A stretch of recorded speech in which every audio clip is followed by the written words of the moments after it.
Soy Andrés Betancor, el director del Programa de Instituciones del Estado Democrático de Derecho de la Fundación Rafael del Pino. Con nosotros Isabel Revuelta, letrada de las Cortes, profesora de Derecho Constitucional de la Universidad de Comillas.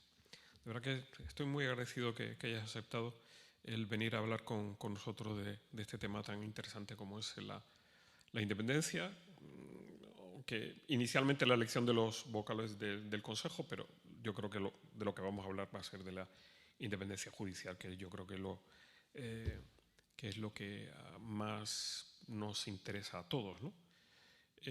Antes de comenzar la grabación de este vídeo estábamos hablando de 20 años fuiste letrada de la Comisión de Justicia del Congreso, ¿no? O sea que ahora te has pasado al otro lado, ¿no? Es decir, te has pasado de jurista que ayuda a la elaboración de las leyes a ahora ser el protagonista de la aplicación de esas leyes.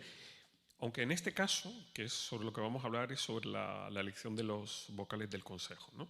En primer lugar, pues ya te digo, darte las gracias. Gracias a ti, Andrés. Estoy encantada. Mira, la primera cuestión es sobre la importancia de la elección de los vocales, lo que se llaman la elección de los vocales togados, ¿no? del Consejo. Explícanos un poco a nuestros oyentes esa diferencia entre togados y no togados, ¿no? Para que está en la Constitución, pero sí, yo creo que es conveniente comenzar por ahí, ¿no? Por supuesto. El artículo 122 de la Constitución establece una composición mixta para el Consejo General del Poder Judicial, que copia, por cierto, del modelo del Consiglio Superiore de la Magistratura italiano, que se ha extendido por toda Europa, entre vocales togados, es decir, vocales judiciales pertenecientes a la carrera judicial, eso que ellos llaman vocales togados, y lo que llaman vocales laicos. Nuestra Constitución habla de juristas, es decir, vocales que no pertenecen a la carrera judicial, de manera que haya un cierto equilibrio, una composición ponderada entre esas dos partes dentro del Consejo. Bien, esta aclaración nos pone ya sobre la gran cuestión que es el cómo se ha de elegir esos vocales togados. Pero hay una cuestión que está siempre presente cuando hablamos de este tema. La elección de los vocales togados del Consejo no es una cuestión, digamos, técnica, ¿no? No es una cuestión de floritura, no es una cuestión estética, digamos, ¿no? Sino que el Consejo tiene competencias muy relevantes, ¿no? Ya lo hemos estado comentando, lo estábamos comentando antes, el nombramiento de la alta magistratura, ¿no? Ascensos, inspección, régimen disciplinario.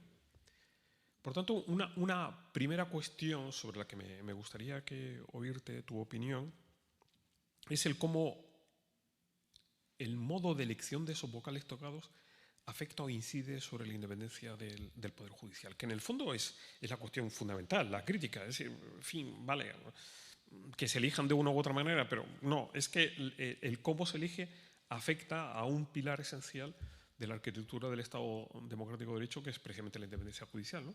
Sobre esto, ¿qué opinas? Efectivamente. Afecta directamente al núcleo del Estado de Derecho porque afecta, como tú muy bien has dicho, a la independencia del Poder Judicial. Nuestro Tribunal Constitucional dice, sin independencia del Poder Judicial no hay Estado de Derecho. El Tribunal de Justicia de la Unión Europea dice la independencia del Poder Judicial es la piedra angular del Estado de Derecho.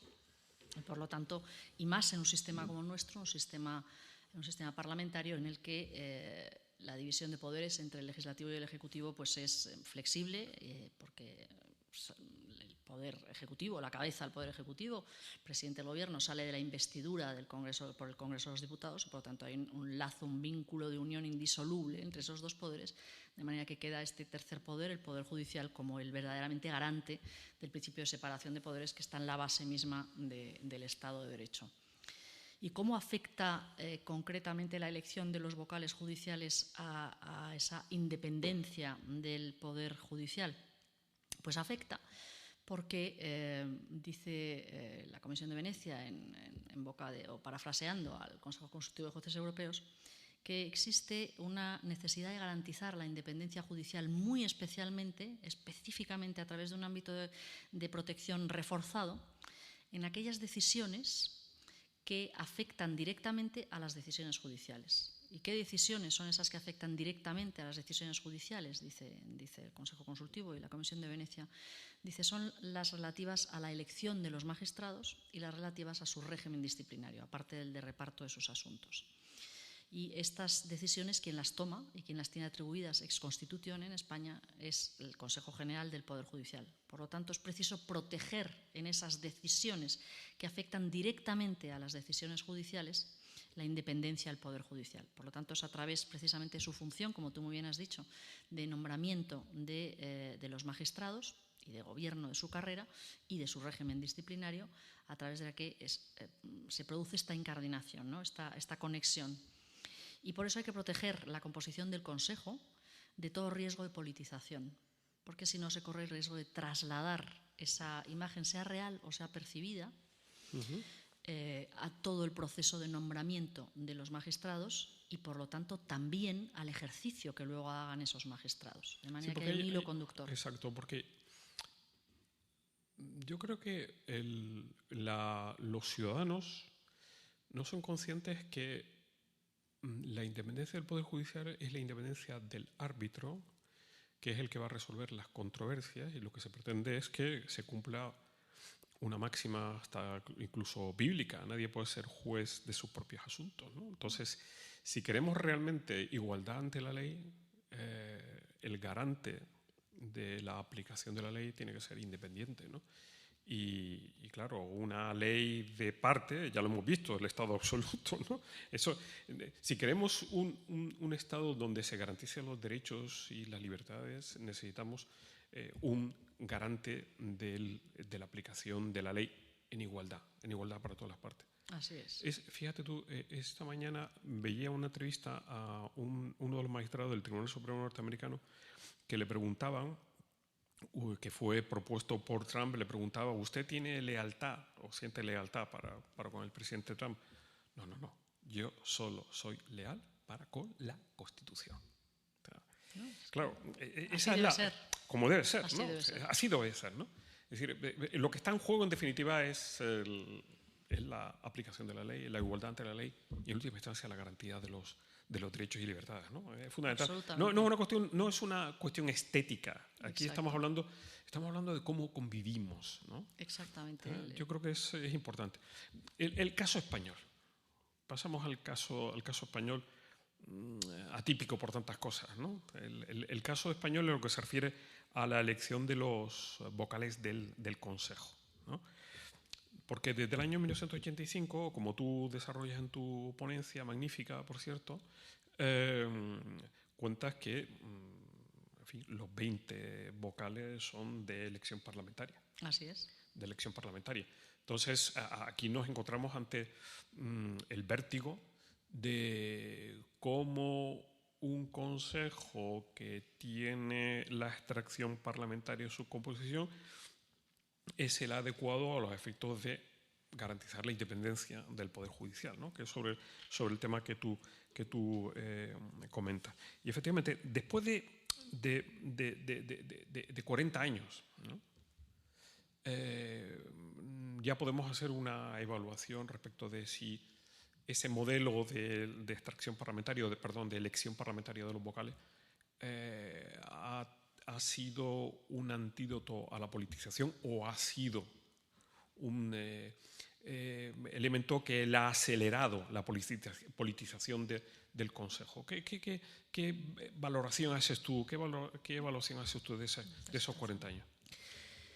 Bueno, evidentemente el Tribunal Constitucional, ya en el año 86, cuando se puso en marcha este sistema de elección de los vocales judiciales, porque, como hemos dicho al principio, y si no, pues lo especificamos ahora, ¿no? Los vocales no judiciales, que no pertenecen a la carrera judicial, los juristas, es la propia Constitución la que se encarga de determinar que su elección se llevará a cabo por el Parlamento por mayoría de 3/5, la mitad por el Congreso, la mitad por el Senado. Por lo tanto, ahí no hay nada que decir. Legitimación democrática directa.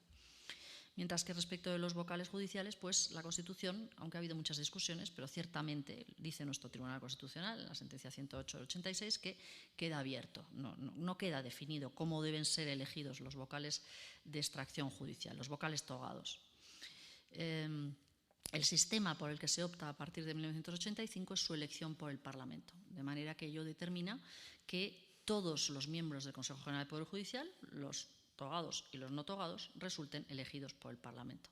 De manera que existe una sola base de legitimación del Consejo General del Poder Judicial, que es la democrática. Y, es decir, son elegidos por el Parlamento, el órgano con el mayor grado de legitimidad de todo el sistema, un órgano político, precisamente por eso. Y, por lo tanto, la otra cara de la legitimación democrática es el riesgo de politización. Y en este caso, el riesgo de politización incide en una no aplicación adecuada del principio de separación de poderes. Sobre todo, como decíamos antes, en un sistema parlamentario en el que hay una división muy flexible entre el Ejecutivo y el Legislativo, si el judicial está también elegido por los mismos criterios y coincide con las mismas mayorías o decisiones de las mayorías políticas del Parlamento, pues aquí no hay división de poderes. ¿Esto en qué se ha traducido en estos 40 años? Pues en un intento, nuestro Tribunal Constitucional dijo ese riesgo existe, ese riesgo de politización, al poner todos los, permítaseme esta expresión, huevos en la misma cesta, esto es, todos van a resultar elegidos por criterios estrictamente democráticos, tiene riesgo, lo dijo el Tribunal Constitucional. Dijo, ahora bien, en la medida en la que el mandato es de 5 años y no de 4, no coincide con el Gobierno, y en la medida en la que los jueces, como tú muy bien has dicho antes, o los magistrados que resulten elegidos no tienen por qué responder, porque no hay aquí un mandato imperativo prohibido por nuestra Constitución, pero tampoco un mandato representativo, no son titulares de un mandato representativo, no tienen por qué responder a las instrucciones de quien les ha elegido, pues veamos cómo funciona el sistema. Bueno, pues lo hemos visto y durante estos 40 años se han producido múltiples incidencias y el riesgo de politización no se ha convertido, en mi opinión, en un riesgo real. La judicatura española se encuentra entre las mejor valoradas, formadas y en su ejercicio más prestigiosas de toda Europa. No cabe la menor duda a ese respecto. Pero sí se ha producido una serie de polémicas políticas en torno a la elección que requiere un acuerdo político de todos los miembros del Consejo General del Poder Judicial, que han proyectado una imagen de politización sobre este órgano de gobierno, que a su vez, como hemos dicho antes, el que tiene la competencia para el nombramiento de las más altas magistrados, más altas categorías de magistrados, esta tinte de politización se transmite o corre el riesgo de transmitirse. Entonces, ¿es real? No, en mi opinión no se ha producido una politización, no ha habido un escándalo en España como el caso Palamara en Italia en el 2019, no ha habido verdaderos problemas. Sí, porque es curioso, Isabel, esto que está diciendo es muy interesante, porque 40 años después, el que se sigue hablando de la magistratura como un reducto de la ultraderecha, de los no sé qué, el lawfare, etcétera, etcétera, oye, no sé si es una politización bastante peculiar porque no habéis conseguido ningún resultado. Porque en el fondo, yo creo que lo que tiene la magistratura española, y te lo digo desde el punto de vista del contexto administrativo, que es el que yo más conozco, el que mejor conozco, es una profesionalidad y una preparación extraordinaria. Extraordinaria, así es. Extraordinaria. Yo creo que se podrá decir muchas cosas que sí, bueno, que hay magistrados de uno u otro, mejores, competentes o no competentes, como todo. En fin, imagínate los catedráticos de Derecho Administrativo. No te quiero ni contar y en todos los cuerpos del Estado. Lo que hay entre los catedráticos de Derecho Administrativo, ¿no? Pero yo creo que el balance global general es muy positivo. Lo hemos visto como ha sido y está siendo capaz de resistir presiones políticas terribles, terribles, ¿no? Mira, la Comisión de Venecia dice una cosa muy interesante a este respecto a lo que estás diciendo, y luego vuelvo sobre las críticas. Hace una reflexión verdaderamente llamativa. Dice, mire, es que si durante 40 años no se ha dejado a los jueces elegir a los jueces que deben estar o formar parte del Consejo General del Poder Judicial, porque durante 40 años no se les ha permitido, lo que han conseguido es el resultado contrario al querido. Porque ustedes lo han hecho para protegerles del riesgo del corporativismo interno. Pero esto ha producido, es muy interesante el discurso de la Comisión de Venecia, cuando estudia nuestro modelo, dice, esto lo que ha producido es al revés, un inevitable acercamiento de las asociaciones judiciales hacia los partidos políticos. Exacto. Como consecuencia de ser ellos los que llevan a cabo la elección. Exacto. Y entonces han conseguido una doble politización. Exacto. La muy interna, muy interesante. asociaciones, y la externa, partidos políticos. Entonces, queriendo ustedes conjurar los riesgos del corporativismo, lo han duplicado. Exacto. Tienen ahora politización no solamente externa, la política, sino interna, la de las asociaciones. Entonces, tienen las dos. Eso por un lado. Y si me lo permites solo un minuto, Andrés, es francamente preocupante, efectivamente, las críticas que se están produciendo respecto de las resoluciones judiciales y que amenazan esas sí a su independencia. Y además con nombre y apellido, es decir, señalando imágenes, domicilios, es decir, una cosa terrorífica, ¿no? La responsabilidad democrática forma parte del Estado democrático, ¿no? La rendición de cuentas y la sana crítica también, ¿no? Pero cuando esa sana crítica procede de quien puede llevar a cabo esa crítica con carácter destructivo, no constructivo, y cuya finalidad es destruir la imagen ante los ciudadanos de la independencia de la justicia, que ha llevado muchos años de construcción y mucho esfuerzo, y mucho trabajo y mucha independencia de muchos miembros de la judicatura, construir, cuando el único objetivo de esas críticas es destruir esto, entonces estamos en una situación peligrosa. Estamos en una situación muy preocupante, muy preocupante. Exacto, muy peligrosa. Bueno, oye, podríamos seguir hablando aquí porque es un tema interesantísimo y tengo cantidad de preguntas, pero vamos a finalizar con una reflexión a propósito de la opinión de la Comisión de Venecia, las propuestas de la Comisión de Venecia, porque efectivamente la Comisión de Venecia ha hecho unas propuestas en octubre del 25 de reforma, ¿no? De reforma de la elección del Consejo. ¿Cómo lo valoras tú? Explícanos en qué consiste. Bueno, lo valoro de una forma muy positiva, como no puede ser de otra forma, haberse sometido al escrutinio de los catedráticos de Derecho Constitucional seleccionados para formar parte de esa Comisión para la Democracia a través del Derecho, pues no puede ser más que positiva, y no puedo más que estar completamente de acuerdo con todo lo que dice su informe, que es extraordinario. El informe, por un lado, se pronuncia sobre el informe fue solicitado por el Consejo General del Poder Judicial, al que el legislador orgánico encargó hacer una propuesta de reforma del sistema de elección de los vocales togados del Consejo General del Poder Judicial, porque llevaban años la Comisión Europea en sus informes sobre el Estado de Derecho diciéndonos el talón de Aquiles de su sistema, el talón de Aquiles de su gobierno del Poder Judicial es la forma en la que eligen a sus jueces. No deben ser elegidos por el Parlamento. El estándar europeo es claro. Establece que los jueces que formen parte del Consejo General del Poder Judicial deben ser elegidos por sus pares sin intervención del Parlamento. El criterio democrático ya está en su composición mixta, ya está en la elección de los vocales no judiciales. Por lo tanto, aquí debe compensarse con otro criterio. Llevan ustedes años incumpliéndolo y la Comisión en sus informes sobre el Estado de Derecho lo ha repetido año tras año, 2021, 2022, 2023, 2024, 2025 todavía, y sigue diciéndolo y sigue constatando el incumplimiento por parte de España, y dice los problemas que están teniendo ustedes de estancamiento en la renovación de los mandatos de los consejos, el último tardó 6 años en renovarse, en vez de tener un mandato de 5 años lo tuvieron de 11 años, terrible. La situación disparó todas las alarmas. Eso exige una reforma del sistema de elección de los vocales judiciales que sea acorde al estándar europeo. Y el estándar es: los jueces deben ser elegidos por los jueces sin intervención alguna, ni del Gobierno ni del Parlamento en ninguna fase del procedimiento. Entonces, estamos incumpliendo esto desde entonces.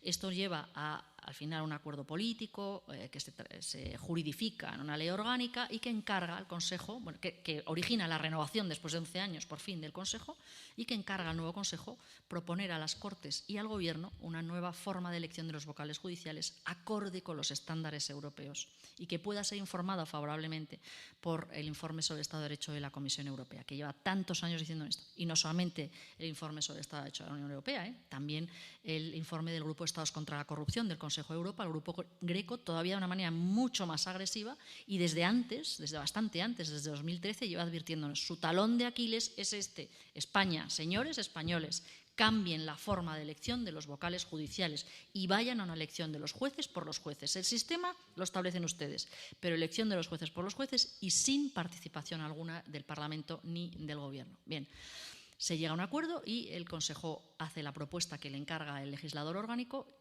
pero también acuerda el Consejo General del Poder Judicial por unanimidad mandar su propuesta a la Comisión de Venecia para pasar ese filtro. La Comisión de Venecia, que dice, bueno, la propuesta que mandamos, adoptada por unanimidad, tenía dos posibilidades. El propio comisario de la Unión Europea nos había dicho que era sano que hubiera varias posibilidades. Mandamos dos opciones. En una opción se mantenía la elección por parte del Parlamento, pero se introducía una preselección por parte de los jueces, seguida de una elección definitiva por el Parlamento, y en otra opción se proponía la elección directa de los vocales judiciales directamente por sus pares, entre un sistema mayoritario, con voto limitado, etcétera. La Comisión, se pronuncia sobre lo que era evidente antes de que se pronunciara, sobre que solo la opción que propone la elección directa de los jueces por los jueces es la que cumple con el estándar europeo. Eso lo sabíamos todos desde antes de mandarlo a la Comisión de Venecia, y que la otra no cumple con el estándar europeo porque mantiene la elección por el Parlamento. Pero lo importante, yo creo que del informe de la Comisión no es exactamente eso, sino la fundamentación que da a la hora de responder a por qué el modelo que mantiene la elección por el Parlamento, aunque la preceda una preselección por los jueces, a la hora de responder a la fundamentación de ese modelo y por qué ese modelo no es correcto, ¿no? Dice, la independencia del Poder Judicial está inextricablemente unida a la independencia del Consejo General del Poder Judicial. No hay separación, no hay diferencia. Y además debería de establecerse en la Constitución para que no estuviera al albur de las posibles mayorías políticas que en un momento determinado puedan tener el riesgo o la tentación más bien de cambiarlo. Dice también, la legitimidad del Poder Judicial es la misma, tiene el mismo origen que la legitimidad del Consejo General del Poder Judicial, y deriva de la Constitución, y deriva del imperio de la ley, y deriva de la confianza de los ciudadanos. No deriva de acuerdos políticos. Y la otra enseñanza a propósito de la apariencia.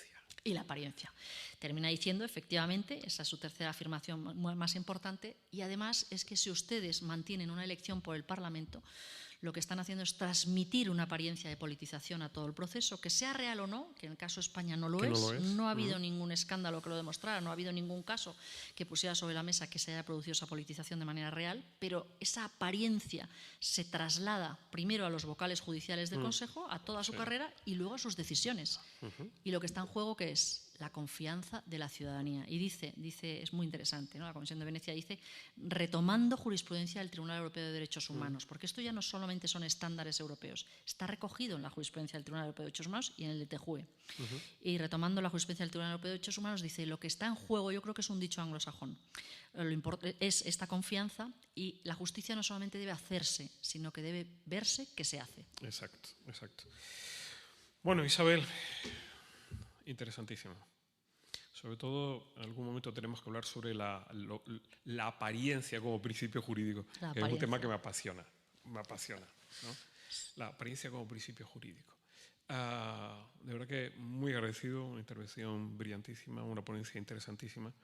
Es un tema capital para el Estado Democrático de Derecho, que seguramente tendremos más oportunidades de seguir hablando y contrastando ideas contigo. Y, en fin... Mi agradecimiento a ti institución y a esta iniciativa que es magnífica, ¿no? Hablemos de las instituciones. Sí. Pues te lo agradezco mucho y nada, desearte que sigas contribuyendo, que sigamos conversando sobre estos temas, y a nuestros oyentes que sigan enganchados a este canal con enorme éxito de público y prensa, ¿no? Pues así lo esperamos. Muchísimas gracias, Isabel. A ti, gracias. muchas gracias, Andrés.